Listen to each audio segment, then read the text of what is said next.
semua kan pengen ya punya hidup yang indah, yang soleh. Tapi gimana caranya? Seringkali kita bingung.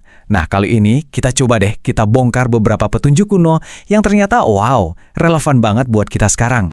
Coba deh, sekarang kita berhenti sejenak, kita renungin bareng-bareng. Apa sih satu hal yang bikin hidup Anda itu terasa benar-benar indah? Nah, jawaban dari pertanyaan ini yang bakal jadi kompas kita di pembahasan kali ini.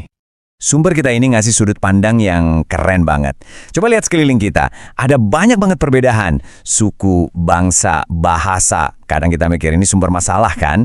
Tapi ternyata ini tuh disengaja. Ini bagian dari desainnya. Sering disebut sunatullah atau ya hukum ketetapan Tuhan di alam. Jadi keberagaman ini tuh bukan masalah, tapi anugerah yang harus kita rayakan. Oke, kalau semua perbedaan ini emang disengaja, pasti ada tujuannya kan? Nah, tujuannya apa? Ternyata tujuannya itu untuk menemukan keindahan. Bukan dengan cara menghilangkan semua perbedaan, bukan. Tapi justru dengan membangun harmoni di tengah perbedaan itu. Itulah esensi hidup yang indah. Prinsipnya itu sederhana banget, tapi dalam. Hidup akan jadi indah kalau kita bisa saling menghargai, saling bantu, dan kerjasama. Jadi keindahan sejati itu nggak datang pas kita sendirian atau semuanya seragam. Keindahan itu lahir dari interaksi kita satu sama lain.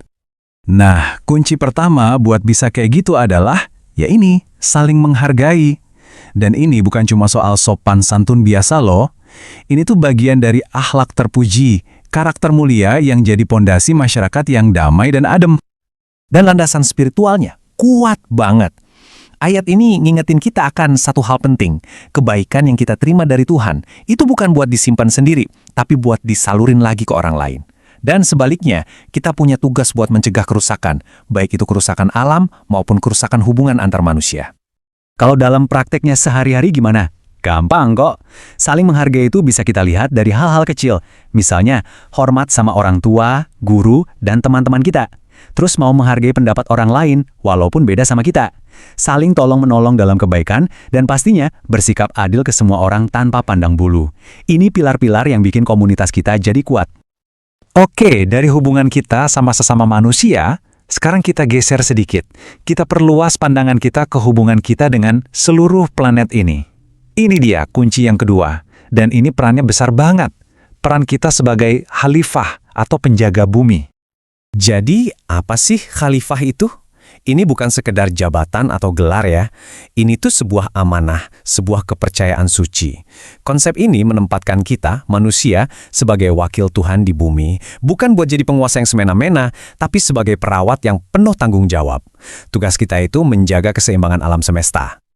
Ayat inilah yang jadi dasar dari amanah tersebut. Coba deh kita renungkan bareng-bareng sebentar. Kepercayaan yang luar biasa besar ini dikasih ke kita semua. Ini bukan peran buat 1-2 orang aja, tapi tugas kita semua sebagai umat manusia di planet ini.